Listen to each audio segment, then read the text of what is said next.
For today's Eye on Ag, over the summer, the University of the Azores and Fresno State swapped students for an agricultural science exchange program. Now, at the end of July, I met up with the Azorean students as they said goodbye.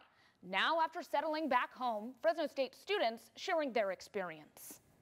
From the delicious food to the breathtaking landscape, the trip to Treseda for these Fresno State students, a once-in-a-lifetime experience. We landed early in the morning, so the sun was just rising, and when we got out of the airport, you just see like everything's so green, and all the hydrangeas are all along the road, and it was just like a completely different landscape than we're used to in California. This summer, Elena Azevedo, Jacob Phillips, Hannah Chamberlain, and Lucas Winton hopped on a plane for the Agricultural Science Exchange Program, an ag partnership between Fresno State and the University of the Azores dating back to 2016.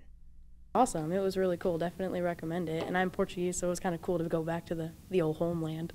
It really means something bigger than me. It's part of Fresno State and representing Fresno State. The students gaining hands-on experience working at Quinta Doja Jorge, ran by three sisters. It's one of the most prosperous companies on the island, specializing in meat and dairy production. I'm studying plant science, so I'm mainly looking at plants. So to look at dairy production and meat production is a whole new world that I've never seen. The transition to an island way of living was an adjustment, but after meeting with government officials, Central Valley reminders giving them a taste of home. Walking into City Hall and seeing all these plaques on the wall with Gilroy and all these city names, Tulare, it was crazy seeing something so far away but so closely connected at the same time. From the workplace to the bullfights, the experience immersing the students into the Portuguese culture. And while there was a language barrier, those on the island were very interested in America. Especially with the recent election, they were wanting to know our thoughts about political views.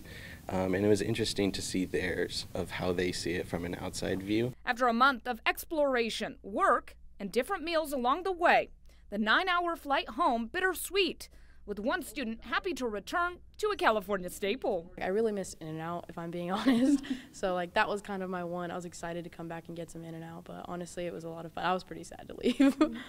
Also a quick note, the students were asked one word to describe their trip. They said phenomenal, amazing, enjoyable, and privilege.